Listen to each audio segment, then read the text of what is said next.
अवधूत चिंतन श्री गुरुदेव दत्त श्री स्वामी समर्थ. तुम्हा सर्वांचं स्वामी मराठी चॅनलमध्ये मनापासून स्वागत करते आणि आजच्या व्हिडिओला सुरुवात करते. प्रत्येक महिन्याच्या कृष्ण पक्षातील चतुर्थी तिथीला संकष्टी चतुर्थी असते. यावर्षी ही तिथी 22 ऑगस्टला आहे.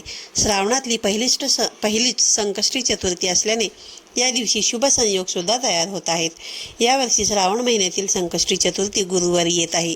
श्री गणेशाची विधीपूर्वक पूजा आणि काही उपाययोजना केल्याने आपल्याला ज्या काही आपल्या इच्छित मनोकामना आहेत त्या पूर्ण होऊ शकतील आणि त्याचबरोबर गणपती बाप्पांचे कायमचीच आपल्यावरती कृपादृष्टी राहू शकते. गणपती बाप्पांच्या संकष्ट चतुर्थीच्या व्रतामध्ये संकष्ट चतुर्थीचे व्रत हे अधिक खास आणि महत्त्वाचे मानले गेले आहे. संकष्ट चतुर्थीचे व्रत हे कोणीही करू शकतो. गणपती बाप्पांना बुद्धीचा देवता, संकटाचा तारणहार, लहान मुलांचा लाडका बाप्पा म्हणून सुद्धा अनेकांचे श्रद्धास्थान हे गणपती बाप्पा आहेत. तर जाणून घेऊया की श्रावण महिन्यातील संकष्ट चतुर्थीची तिथी, शुभमुहूर्त आणि पूजाविधी काय आहे. तो संकष्ट चतुर्थीचा जी तिथी आहे ती 22 ऑगस्टला गुरुवारी आपण साजरी करणार आहोत. या संकष्टी चतुर्थीचे व्रत लहान मुलांना सुख, यश आणि अनेक संकटापासून मुक्ती देईल. हे जे संकष्ट चतुर्थीचे व्रत आहे ते बरेचसे आई जे आहे ते त्यांच्या मुलांसाठी करत असतात. असे केल्याने त्यांच्या सुख आणि समृद्धीमध्ये वाढ होते. पंचांगानुसार आपण जाणून घेऊया की संकष्ट चतुर्थीचा शुभमुहूर्त काय आहे ते. श्रावण महिन्यातल्या कृष्ण पक्षातील संकष्टी चतुर्थी तिथीला आपण संकष्ट चतुर्थीचे व्रत करत असतो. 22 ऑगस्टला दुपारी 1:46 संकष्ट चतुर्थीची तिथी सुरू होईल. ती 23 ऑगस्टला सकाळी 10:38 या व्रताची समाप्ती होईल.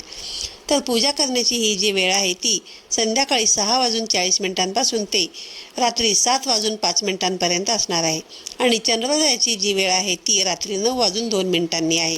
तर आपल्याला बघूया की गणपती बाप्पांची आपल्याला पूजा कशी करायची आहे. बरेचदा आपल्या आयुष्यामध्ये अनेक संकट येतात, अनेक दुःख येतात, अनेक कष्ट येतात, अनेक अडथळे येत असतात, अडचणी येत असतात. त्यासाठी संकष्ट चतुर्थीच्या दिवशी गणपती बाप्पांचे पूजन करून, गणपती बाप्पांचं नामस्मरण करून जर तुम्ही गणपती बाप्पांची पूजा केली तर तुमच्या आयुष्यामधील सर्व अडथळे, दुःख कमी होतील. या दिवशी तुम्हाला गणपती बाप्पांना अतिशय प्रिय असणारी जास्वंदीची फुले अर्पण करायची आहेत. त्याचबरोबर श्री गणेश या मंत्राचे 108 वेळा तुम्हाला पठण करायचे आहे. तुमच्या यशप्राप्तीसाठी आणि तुमच्या प्रगतीसाठी गणपती बाप्पांना तुम्हाला 11 किंवा 21 दुर्वांच्या जोड्या अर्पण करायच्या आहेत. अथर्व शीर्षाचे पठणसुद्धा अवश्य करावे. अथर्व शीर्षाचे पठण हे आपल्या घरामध्ये नियमित झालंच पाहिजे. अथर्व शीर्ष पठणाचे भरपूर फायदे आहेत आणि लहान मुलांसाठी तर ते खूपच फायदेशीर आहे. आणि जर तुम्हाला पठण करता येत नसेल तर अगदी मनोभावे तुम्ही यूट्यूबवरती लावून, मोबाईलवरती लावून मनोभावे त्याचे श्रवणसुद्धा करू शकता. तुम्हाला काय करायचे आहे की संकष्ट चतुर्थीला सकाळी लवकर उठून आंघोळ वगैरे करून तुम्हाला गणपती बाप्पांच्या संकष्ट चतुर्थी व्रताचा जर पहिल्यांदाच करत असाल तर संकल्प करायचा आहे आणि गणपती बाप्पांच्या मूर्तीला तुम्हाला अभिषेक करायचा आहे. 11 वेळा तुम्हाला पाण्याने अभिषेक करायचा आहे, 11 वेळा तुम्हाला दुधाने अभिषेक करायचा आहे किंवा पंचामृताने करू शकता. त्यानंतर पुन्हा तुम्हाला 11 वेळेला पाण्याने अभिषेक करायचा आहे आणि गणपती बाप्पांची मूर्ती स्वच्छ कोरडी पुसून घेऊन तुम्हाला गणपती बाप्पांना फळे, फुले, अक्षता आणि दुर्वा अर्पण करायचे आहेत. त्याचबरोबर तुम्हाला गणपती बाप्पांची आरती म्हणायची आहे आणि आरती म्हणून झाल्यानंतर तुम्हाला गणपती बाप्पांच्या आवडीचे जे नैवेद्य त्यामध्ये सर्वात प्रिय गणपती बाप्पांना हे मोदक आहेत. त्यामुळे तुम्हाला गणपती बाप्पांना मोदकांचा नैवेद्य अर्पण करायचा आहे. आणि जर तुम्हाला शक्य असेल तर गरजू आणि गरिबांना अन्नदान करा. असे केल्याने तुमची जी काही समस्या आहे, ज्या काही अडचणी आहेत आणि तुम्ही जर आर्थिक संकटापासून झुंजत असाल, तुम्हाला आर्थिक संकटाचा प्रॉब्लेम असेल तर तुम्हाला यापासून तुमची मुक्ती होईल. मी व्हिडिओमध्ये तुम्हाला सांगितल्याप्रमाणे गणपती बाप्पांचे संकष्ट चतुर्थीचे व्रत हे कोणीही करू शकतं. प्रत्येक संकष्ट चतुर्थीला गणेश भक्त जे असतात ते आपापल्या परीने गणपती बाप्पांची पूजा अर्चना करत असतात, गणपती बाप्पांना नैवेद्य दाखवत असतात. संकष्ट चतुर्थीच्या दिवशी कोट्यावधी गणेश भक्त या दिवशी उपवास करत असतात. हे गणपती बाप्पांचे व्रत केल्यामुळे विघ्नहर्ता गणपती बाप्पा आपल्याला शुभफल जे आहे ते लवकर देतात अशी मान्यता आहे. पण या उपवासाचा एकच नियम आहे, तो तुम्हाला पाळायचा असतो. तो म्हणजे काय, चंद्रदर्शन घेतल्याशिवाय हा उपवास सोडायचा नसतो. असे म्हटले जाते की जर चंद्रोदयाचे दर्शन घेतलं नाही आणि त्याच्या अगोदर जर आपण उपवास सोडला तर या व्रताची जी संपूर्ण फलप्राप्ती आहे ती आपल्याला मिळत नाही. संकष्ट चतुर्थीच्या दिवशी जसं मी तुम्हाला व्हिडिओमध्ये सांगितलं तसं तुम्हाला गणपती बाप्पांना 11-21 दुर्वांची जोडी अर्पण करायची आहे आणि जर गणपती बाप्पांचा अतिशय प्रिय असं जास्वंदीचं फूलसुद्धा तुम्हाला अर्पण करायचं आहे या संकष्ट चतुर्थीला. कारण ही श्रावण महिन्यातील संकष्ट चतुर्थी आहे. या चतुर्थीला बहुला संकष्ट चतुर्थी व्रत असे सुद्धा मानले जाते. हे जे व्रत आहे ते यशोदा मातेने श्रीकृष्णासाठी कान्हासाठी केलेले होते. भगवान श्रीकृष्ण जे आहेत ते आपल्या बालवयामध्ये अतिशय खोडकर होते. हे सर्व श्रुत आहे, तुम्हा सगळ्यांनाच माहीत आहे. श्रीकृष्णांचा खोडकर स्वभाव सोडून द्यावा त्यांनी आणि 4 चौघांच्या मध्ये जे लहान मुलं वागतात त्याप्रमाणे वागावे म्हणून यशोदा मातेने हे व्रत केल्याचा सुद्धा प्राचीन उल्लेख आहे.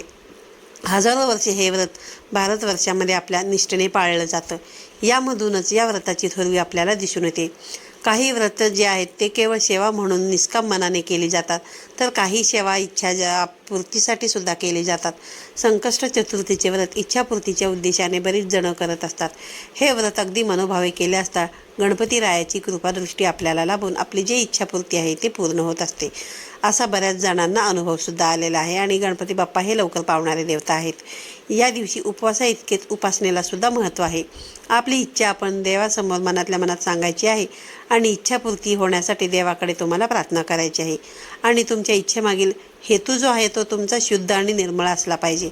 एखाद्याचं वाईट करण्याची भावना तुमच्या मनामध्ये नसली पाहिजे आणि तुम्हाला तुमचे कर्म जे आहेत ना ते कर्म चांगलेच ठेवायचे आहेत. तरच तुम्हाला गणपती बाप्पांची कृपादृष्टी लाभण्यास अजिबात वेळ लागणार नाही.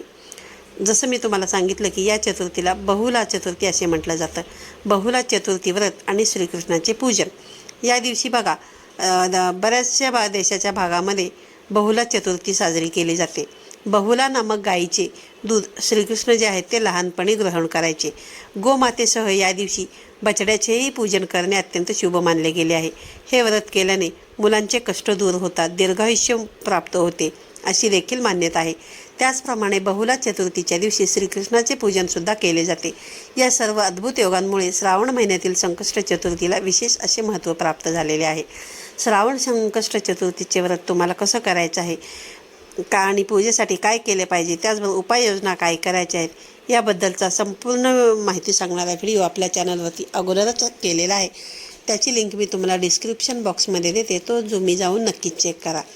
आजच्या व्हिडिओमध्ये सांगितलेली अतिशय महत्त्वाची माहिती मी तुमच्यापर्यंत पोहोचवण्याचं काम केलेलं आहे. तुम्हाला जर ही माहिती आवडली असेल तर व्हिडिओला लाईक करा, शेअर करा आणि तुम्ही जर चॅनलवरती नवीन असाल तर चॅनलला सबस्क्राईब करा, जेणेकरून यापुढे जे काही नवनवीन व्हिडिओ येतील त्याचे सर्वात आधी नोटिफिकेशन तुम्हाला मिळेल. त्यासाठी बाजूचं बेल आयकॉनसुद्धा प्रेस करा. पुन्हा भेटूया अशाच एका नवीन आणि माहितीपूर्ण व्हिडिओमध्ये. तोपर्यंत सर्वांना श्री स्वामी समर्थ.